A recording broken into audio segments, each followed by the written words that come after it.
Hello friends, இது Wednesday afternoon பார்த்தீங்க அப்படின்னா, ஆஃப்டர்நூனுக்கு மேலே பார்த்தீங்கன்னா, குக் பண்ண ஸ்டார்ட் பண்ணியாச்சு. காலையில பிள்ளைங்கள கொண்டு போய் ஸ்கூலில் விட்டுட்டு வந்தாச்சு. ஆஃப்டர்நூன் வந்து பார்த்தீங்க அப்படின்னா, மீன் குழம்பு, மீன் ஃப்ரை தான் வந்து செய்ய போகிறேன். அதாவது சின்ன கிழங்கா மீனும், அதுக்கப்புறம் வந்து பார்த்தீங்க அப்படின்னா, ஒரு 2 வெல மீனும் வந்துட்டு இருந்துச்சு. அதாவது சூர மீனுன்னு சொல்லிட்டு. அப்படிதான் சொன்னாங்க. அது சூர மீனா என்னன்னு எனக்கு தெரியாது. தயவு செஞ்சு மன்னித்துக் கொள்ளவும். அதுக்கப்புறம் பார்த்தீங்க அப்படின்னா, மீன் எல்லாமே வந்துட்டு சைட் பை வந்துட்டு கிளீன் பண்ண ஆரம்பிச்சுட்டேன். ஏன் திடீர்னு அப்படி முழிச்சேன் அப்படின்னு பார்த்தீங்கன்னா, எனக்கு கொஞ்சம் தலை சுத்துற மாரியே இருந்துச்சு. அதனால. நெக்ஸ்ட் வந்து பார்த்தீங்க அப்படின்னா, மீன் வந்துட்டு சிங்க்லேலாம் வந்துட்டு நம்ம கிளீன் பண்ணும்போது, நம்மளுக்கு வந்துட்டு சரிவர நம்மனால கிளீன் பண்ண முடியாது. கத்திய வச்சு எனக்கு வந்து செஞ்சோம் அப்படின்னா, அந்த கிச்சன் ஃபுல்லாவே வந்து தெறிக்கும் அப்படிங்கிறதுனால, சரி அப்படின்னு சொல்லிட்டு நம்ம காய்கறி சீக்கிறதுல வந்துட்டு செதில வந்து சீவி பார்ப்போம் வருதான்னு சொல்லி டெஸ்ட் பண்ணி பார்த்தேங்க. ஆனா சூப்பரா சீவ வந்துருச்சு. இனிமே நீங்களும் இந்த டிப்ஸ வந்து ஃபாலோ பண்ணிக்கங்க. பெரிய மீனா இருந்துச்சு அப்படின்னா, செதில் வந்து சீவுறது கத்திய வச்சு நீங்க சீவி எடுக்க வேண்டாம். நம்ம இந்த காய்கறி துருவுறதுல நீங்க வந்துட்டு செதில வந்து கிளீன் பண்ணி எடுத்துக்கலாம். அதுக்கப்புறம் குட்டி மீன பூரா வந்து மண் சட்டியில போட்டு, உப்பு போட்டு இத வந்துட்டு நல்லா வந்து கழுவி எடுத்துக்கிட்டேங்க. நெக்ஸ்ட் வந்து பார்த்தீங்க அப்படின்னா, இன்னைக்கு சுபஸ்ரீ வந்துட்டு காலையில போட்ட கோலம் இதுதான். தினமும் ஒரு ஒரு நாளைக்கு ஒண்ணொண்ணு வந்து எழுதிருவா. இன்னைக்கு வந்துட்டு ஹேப்பி டே அப்படின்னு சொல்லி போட்டிருந்தா. இப்படி தான் வந்துட்டு ஒரு ஒரு நாளைக்கு ஒரு ஒரு மாதிரி வந்து எழுதி போட்டிருப்பா. அப்புறம் ஒரு நாள் வந்து ஸ்வீட் டே அப்படின்னு சொல்லி போட்டிருந்தா. காலையில கோலம் போடுற வேலை சுபஸ்ரீயோடதுங்க. அப்புறம் சரி கொஞ்சம் கருவேப்பிலையும், பச்சை மிளகாயும் பறிக்கலாம் அப்படின்னு சொல்லிட்டு வீட்டுக்கு பின்னாடி வந்தேங்க. வீட்டுக்கு பின்னாடி வந்து பார்த்தீங்க அப்படின்னா, கொஞ்சம் கருவேப்பிலை செடி வந்துட்டு இருக்கு. வேணுங்கிறப்ப கருவேப்பிலை வந்து இதில வந்து பறிச்சுக்குவேன். சில டைம்ஸ் வந்துட்டு இந்த பூச்சி மாதிரி வந்து வருதுங்க. புள்ளி புள்ளியா, கருப்பு கருப்பா அந்த இலையில. அதுக்கு என்ன பண்ணுறதுன்னு நீங்க கமெண்ட்ல சொல்லுங்க. எனக்கு வந்துட்டு என்ன பண்ணுறதுன்னு தெரியல. அ தற்சமயத்துக்கு அந்த கருவேப்பிலை எங்கனக்குள்ள இருக்குங்க. அடுத்து ஏதாவது வீட்டு வேலைகள் வந்து செய்யும்போது அந்த கருவேப்பிலை இருக்குமா என்னன்னு தெரியல. அப்புறம் தானா மொளச்ச பச்சை மிளகா செடிங்க. பார்த்தீங்க அப்படின்னா, அவ்ளோ காய் வந்து இதில வந்து காய்ச்சிருக்கு. அதுவாவே மொளச்சு வந்ததுங்க. அவ்ளோ காய் நெறைய மொளகா வந்து இதில வந்துட்டு இருக்குங்க. பார்க்கும்போதே அவ்ளோ சூப்பரா வந்துட்டு இருந்துச்சு. நம்ம வைக்கிறது கூட அந்த அளவுக்கு வந்துட்டு காய்க்காது போருக்கு. அதுவா மொளச்சு வர்றது பார்த்தீங்க அப்படின்னா, நெறைய காய் பிடிச்சு, அவ்ளோ காய் வந்துட்டு இதில வந்து இருந்துச்சு. மேல எல்லாம் சின்ன சின்னமா இருந்துச்சு. அடிப்பகுதியில வந்துட்டு பார்த்தீங்க அப்படின்னா, அத விட பெரிய பெரிய பச்சை மொளகாய்லாம் வந்து இருந்துச்சு. வீட்டிலேயே வந்துட்டு அழகா பச்சை மொளகா வந்துட்டு நம்மளுக்கு வந்து கிடைக்குதுங்க. நான் வந்துட்டு வேணுங்கிற பச்சை மொளகா வந்துட்டு பறிச்சுக்கிட்டேங்க. காரம் நார்மலா தாங்க இருக்கு. ரொம்ப காரம் வந்துட்டு இல்ல இந்த பச்சை மொளகா. நான் சமைச்சுட்டேன் இதுக்கு முன்னாடியே. அந்த அளவுக்கு காரம் வந்துட்டு இல்ல.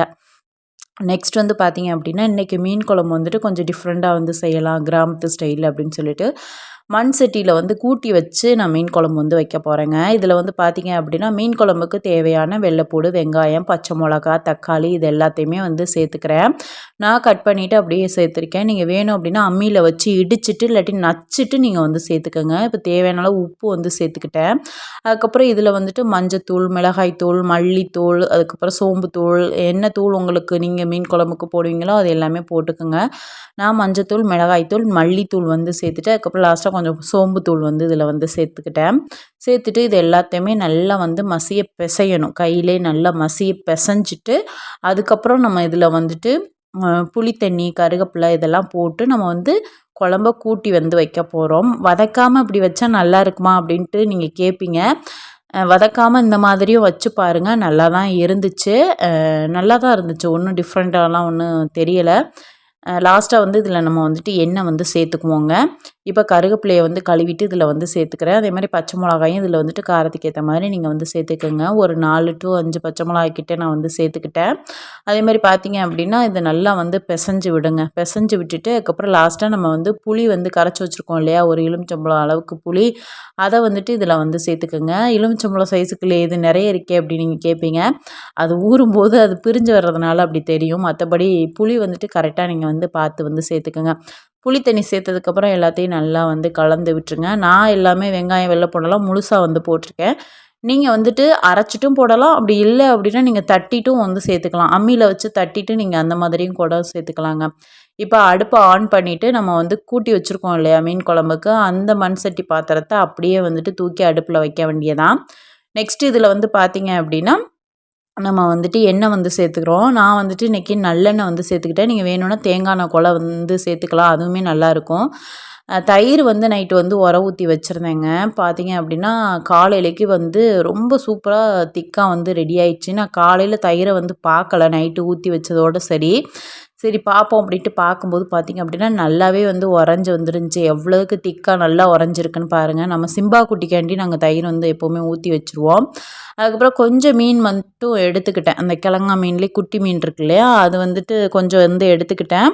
அதில் வந்துட்டு ஃப்ரை பண்ணுறதுக்கு கொஞ்சம் மஞ்சத்தூள், மிளகாய் தூள், அதுக்கப்புறம் கொஞ்சம் மல்லித்தூள், அதுக்கப்புறம் வந்துட்டு மிளகுத்தூள், சோம்புத்தூள் எல்லாமே போட்டு தேவையான அளவு உப்பு, அதுக்கப்புறம் லெமன் ஜூஸ் வந்து பிழிஞ்சு இதை வந்துட்டு உப்பு போட்டு நல்லா மிக்ஸ் பண்ணி எடுத்து வச்சுட்டேன். கொஞ்சம் ஆயில் வந்து அப்ளை பண்ணிக்கிட்டேன் இதில். ஆயில் போட்டோம் அப்படின்னா அந்த மசாலா வந்து பிரியாது. அதுக்காண்டி வந்துட்டு போட்டுட்டு இதை வந்து மிக்ஸ் பண்ணிவிட்டு அப்படியே வந்துட்டு ஒரு டிஃபன் பாக்ஸில் வந்து போட்டு வச்சுட்டேன். இப்போ ஆஃப்டர்நூன் நான் வந்து சமைக்கிறேன். பிள்ளைங்க வந்ததுக்கப்புறம் ஃப்ரை பண்ணி கொடுத்துக்கலாம் அப்படின்னு சொல்லிட்டு ஆஃப்டர்நூன் சமைச்சிட்டு நானும் சாப்பிடல. பிள்ளைங்க வந்ததுக்கப்புறம் நைட்டு தான் வந்துட்டு பிள்ளைங்க நான் எல்லாருமே வந்து சாப்பிட்டோம். எப்போவுமே எது சமைச்சாலும் நான் வந்துட்டு சாப்பிட மாட்டேன் தனியாக. பிள்ளைங்க வரட்டும் அப்படின்னு சொல்லிட்டு வெயிட் பண்ணுவேன்.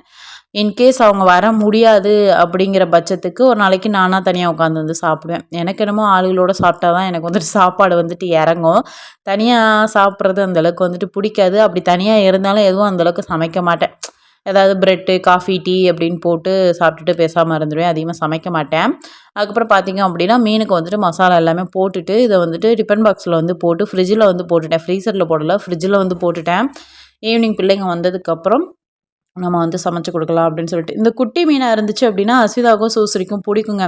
அது ஃப்ரை பண்ணி கொடுக்கும்போது பார்த்திங்க அப்படின்னா அந்த நெத்திலி மீன் ஃப்ரை மாதிரியே வந்துட்டு இருக்கும். இந்த குட்டி கிழங்கா மீன் ரொம்ப டேஸ்ட்டாக வந்துட்டு இருக்கும். இந்த மீன் கிடச்சிச்சு அப்படின்னா கண்டிப்பாக நீங்கள் வாங்கி ட்ரை பண்ணி பாருங்கள். மீன் குழம்புக்குமே நல்லாயிருக்கும். அதே மாதிரி பார்த்திங்கன்னா ஃப்ரைக்கும் வந்துட்டு நல்லாயிருக்கும். குழம்ப விட எனக்கு ஃப்ரை வந்துட்டு இந்த குட்டி மீனில் வந்துட்டு எனக்கு வந்துட்டு ரொம்ப பிடிக்கும். நல்ல டேஸ்ட்டாக வந்துட்டு இருக்குங்க. கண்டிப்பாக ட்ரை பண்ணி பாருங்கள். பிள்ளைங்களுக்கு வந்துட்டு இந்த குட்டி மீன்னாவே ஒரு தனி பிரியங்க. அழகா குட்டி குட்டியாக இருக்குது அப்படின்னு சொல்லிட்டு எடுத்தோடனே அப்படியே க்ரன்ச்சியாக வந்து சாப்பிடுவாங்க. நல்லா க்ரன்ச்சியாகவும் இருக்கும். அந்த முள்ளெல்லாம் வந்து எடுக்க வேண்டாம். பெரிய மீனுன்னா நம்ம வந்து முள் எடுக்கணும், பார்த்து வந்து அவங்க சாப்பிடணும். ஆனால் இந்த சின்ன மீனுக்கு வந்துட்டு முள் எடுக்க வேண்டாம். அப்படியே எண்ணெயில் போட்டு ஃப்ரை பண்ணிவிட்டு அப்படியே கொடுத்தோம் அப்படின்னா நல்லா க்ரன்ச்சியாக இருக்கும். அந்த முள்ளோடு சாப்பிட்ருவாங்க. அதனாலே வந்துட்டு அவங்களுக்கு அந்த குட்டி மீன் வந்துட்டு ரொம்ப பிடிக்குங்க. அந்த குட்டி மீன்லாம் வந்துச்சு அப்படின்னா கண்டிப்பாக நான் வந்துட்டு வாங்கிருவேன். ஏன்னா ஒன்று ரொம்ப அதிகமாக வாங்கிட்டோம் அப்படின்னா அதை வந்துட்டு அலசி க்ளீன் பண்ண முடியாது. அதனால் கொஞ்சமாக வந்துட்டு வாங்கிக்கிறதுங்க. இதுவுமே வந்துட்டு 1 கேஜி ப்ளஸ் எக்ஸ்ட்ரா பத்தாததுக்கு அந்த பெரிய மீன் 2 வந்து போட்டிருந்தாங்க. ரெகுலராக ஒரு முஸ்லீம் அண்ணா அவங்கள்ட்ட தான் நான் வந்துட்டு மீன் வாங்குவேன். இப்போ ரீசெண்ட் டைமாக மீன் அதிகமாக வாங்குறது கிடையாது. நான் வந்து கேட்டிருந்தேன். அதனால சரி அப்படின்னு சொல்லிட்டு கொண்டு வந்திருந்தாங்க. அதுக்கப்புறம் வந்துட்டு தான் நான் வந்துட்டு இந்த மீன் குழம்பு வந்துட்டு சரி வைக்கலாம் அப்படின்னு சொல்லிட்டு இதோட மாங்காய் போட்டு வச்சோம் அப்படின்னா டேஸ்ட்டு நல்லாயிருக்கும். மாங்காய்லாம் வந்துட்டு இல்லை. மார்க்கெட் சைடும் நான் வந்துட்டு போகல. வெஜிடபிள்ஸ் இருக்குது. ஆனால் மாங்காய் வந்துட்டு என்கிட்ட இல்லைங்க. நீங்கள் மீன் குழம்பு வைக்கும்போது எப்போவுமே மாங்காய் வந்து சேர்த்துக்கோங்க. மாங்காய், முருங்கைக்காய், சில பேர் வெண்டைக்காய் வந்து சேர்த்துக்கிறாங்க. நானுமே ஒரு சில டைம்ஸ் வந்துட்டு வெண்டைக்காய் வந்து போட்டு செஞ்சுருக்கேன். அதுவுமே நல்லா தான் இருக்குது. அந்த மாதிரி வந்துட்டு ட்ரை பண்ணலாம். மீன் எல்லாமே வந்து போட்டுட்டு அதுக்கப்புறம் பார்த்திங்கன்னா நம்ம வந்துட்டு ஒரு கொதி வர விட வேண்டியதான். லாஸ்ட்டாக இதில் வந்துட்டு பார்த்திங்கன்னா நல்லெண்ணெயில் கடுகு, அதே மாதிரி பார்த்திங்க அப்படின்னா வெந்தயம் வந்து போட்டுக்கலாம். அப்படி இல்லை அப்படின்னா சோம்பு, வெந்தயம் வந்து போட்டு பொரிஞ்சதுக்கப்புறம் நம்ம இதை வந்துட்டு மீன் குழம்பு சட்டியில் வந்து சேர்த்துக்கணுங்க. அந்த டைமில் என்னாச்சு அப்படின்னா என் ஃபோன் வந்துட்டு சார்ஜ் வந்துட்டு ஃபுல்லாகவே வந்து கம்மியாயிடுச்சு. மீன் குழம்பு வந்து அங்கிட்டு சைடில் வச்சுட்டு அதுக்கப்புறம் சோபாவில் வந்து உட்காந்துட்டு கொஞ்சம் நேரம் ஃபேனை போட்டு ரிலாக்ஸ் ஆகிட்டு பனங்கிழங்கு வந்துட்டு வாங்கிட்டு வந்திருந்தேன் நேற்று ஸ்கூல் விட்டு வரும்போது. ரெகுலராக ஒரு பாட்டி வந்து கொண்டு வருவாங்க நம்ம வீட்டுக்கு, அப்பத்தா வீட்டுக்கு. அப்போ நான் வந்துட்டு எனக்கு வந்துட்டு வேணும் அப்படின்னு சொல்லிட்டு ஒரு 2 கட்டு பனங்கிழங்கு வந்து வாங்கிட்டு வந்தேன். 20 40 ரூபாய்க்கு வாங்கிட்டு வந்தேன். கடைசியில் வாங்கிட்டு வந்து நான் சாப்பிடவே இல்லை. சரி அப்படின்ட்டு ஏதோ சாப்பிடணும் போலே தோணுதே அப்படின்னு சொல்லிட்டு வந்து தான் அப்புறம் சரி பனங்கிழங்கு சாப்பிட்லாம் இருக்குல்ல வாங்கிட்டு வந்தது அப்படின்ட்டு அதை வந்து எடுத்து சாப்பிட்டுட்டு இருந்தேன். பனங்கிழங்கு யாருக்கு பிடிக்கும் அப்படின்னு சொல்லுங்கள். பனங்கிழங்குலாம் எனக்கு ரொம்ப பிடிக்கும். பனம்பழம், பனங்கிழங்கு, நுங்கு இதெல்லாமே வந்துட்டு என்னோடய ஃபேவரெட். கிராமத்திலே இருந்து வளர்ந்தனால கிராமத்தில் இருக்கிற தின்பண்டங்கள் ஈஸியாக நம்மளுக்கு கிடைக்கும். காசு இல்லாத தின்பண்டங்கள் நிறைய எனக்கு வந்துட்டு பிடிக்கும். ஈச்சம்பழம், சூரம்பழம், எலந்தப்பழம், நவாப்பழம் இதெல்லாமே வந்துட்டு காசு கொடுத்து நம்ம வாங்க வேண்டாம். நம்ம காட்டை பக்கத்து வயலை பக்கத்து போனோன்னா நிறைய வந்துட்டு கிடைக்கும். அதை பறித்து நம்ம வாட்டு சாப்பிட்டுட்டு அழகாக வந்துட்டு டேயை வந்து என்ஜாய் பண்ண நாட்கள்லாம் உண்டு. நீங்களும் அந்த மாதிரிலாம் என்ஜாய் பண்ணியிருக்கீங்களா அப்படின்னு சொல்லிட்டு மறக்காமல் கமெண்ட்டில் சொல்லுங்கள். முக்கியமாக கொடுக்காப்புளி ரொம்ப பிடிக்குங்க.